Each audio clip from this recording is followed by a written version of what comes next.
Hi guys, welcome back to another tutorial.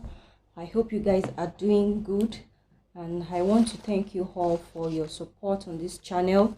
Thanks for subscribing to this channel, and please keep watching our video and keep liking our videos. Okay, so in today's video we are going to be learning how to cut a double peplum, a 360-degree double peplum.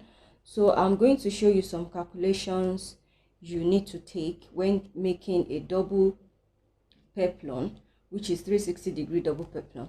So the first measurement I'll be needing is the half length.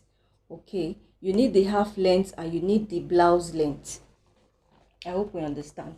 So the blouse length is 24 inches, while the blouse length is 24 inches, while the half length is 16 inches.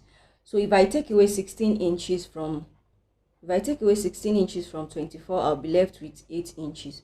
So that means the length of the peplum we are making is 8 inches. Okay, remember I'm making double peplum, which means the initial length of the peplum, which is going to be the long one, is going to be 8 inches, while the shorter one is going to be 5 inches. So the shorter one is going to be 3 inches shorter than the long one. So you also need your waist measurement. So the waist measurement I have here is 37.5 inches, that is 37.5. And then I'll need 3 inches for zipper allowance, that is on half of the front bodies. You know, you fold the front bodies into two. You need one and a half inch on both sides, which makes it 3 inches for the zipper. But for the top I'm attaching this peplum to is more or less like a jacket, which is going to have a button overlap. So this 3 inches for zipper allowance already stands for the button overlap. So the peplum length is 8 inches, and then I'll add 1 inch for seam allowance, and then I have 9 inches. You know, you use half an inch to join back to the half length, and then half an inch to turn the peplum with the lining. So I have 9 inches. So I said the long peplum is going to be 9 inches. Of course, when you add 1 inch to 8 inches, you have 9 inches. And the small peplum is going to be 5 inches. And when you add 1 inch for seam allowance there, you have 6 inches. This is the 6 inches here. Now, to determine the radius of the peplum, you know, to determine where you're going to cut off to attach to the waist, that is the radius. And the radius for 360-degree peplum is 6.28. Okay, that's a full flare, so it is 6.28.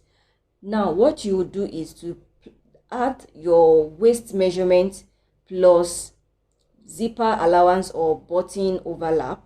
You add it to your waist, and mine is 37.5 plus 3 inches.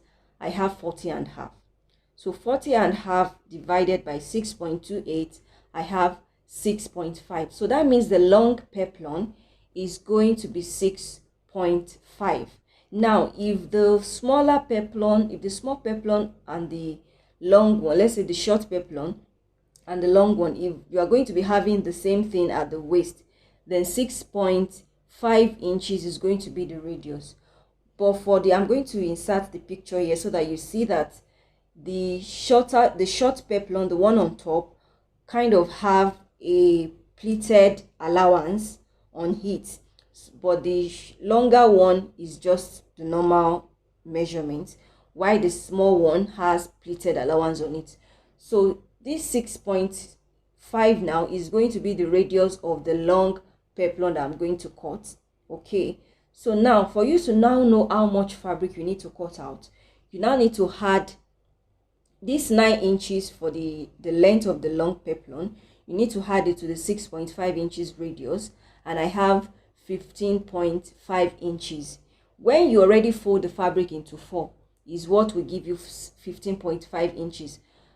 But when you open it up to have a perfect square, which means into 4, then you have about 31 inches. So 15.5 plus 15.5, you have 31 inches. So that means the wideness of the fabric you need to cut out this peplum is 31 inches by 31 inches, and that makes it a perfect square. 31 inches by 31 inches. But ensure you use your own measurement. Okay, so for the small peplum, because it's going to have a pleated allowance at the waist, so I'm going to recalculate what I calculated here.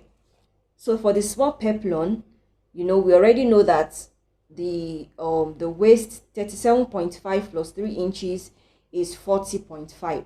Now I'm going to be adding 10 inches for the pleat allowance. Okay, 10 inches is going to stand for the allowance I'm going to be pleating for the small peplum. So 40.5 plus 10, I have 50.5 divided by 6.28. So 50.5 divided by 6.28, I have 8 inches. So the radius for the small peplum is going to be 8 inches. Of course, it's going to be wider than the radius of the long peplum because of the pleats we are going to be making there. So now you need to add the length of the small peplum, which is 6 inches. You add it to the 8 inches, then I have 14 inches. So when you fold it into 4, you have 14 inches. But when you open it up, you have 28 inches. So 28 inches by 28 inches is what I'm going to be cutting out, which makes it a perfect square. So this calculation I just did now will help you manage your fabric so that you don't go ahead and waste fabric. Okay, so I already folded out my fabric here now. So what I will do now is just to take the measurement I just did now. I'm going to take out all of the measurements. I'm going to mark the radius on it and then cut it out. Now I'm going to measure the small peplum first. So what I would do is ensure that you are taking the measurement from the folded parts, not from this part that is on pieces. Okay, this side here is folded, so I'm going to take the radius.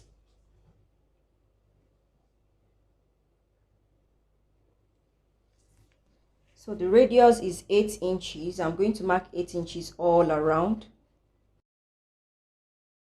So I have just marked out the radius now. So I'll go ahead and mark the length of the peplum, which is 6 inches. So I'll also mark 6 inches here too.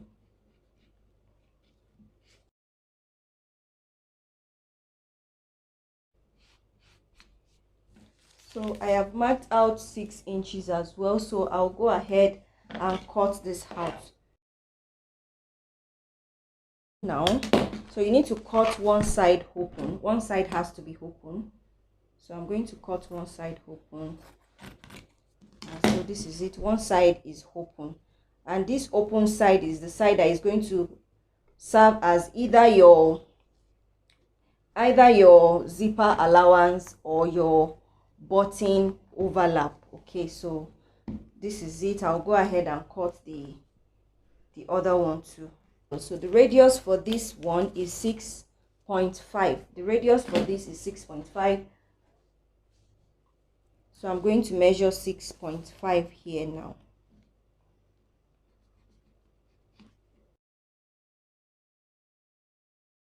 So I'll go ahead and mark the length, and the length is 9 inches. So I'll just mark 9 inches out.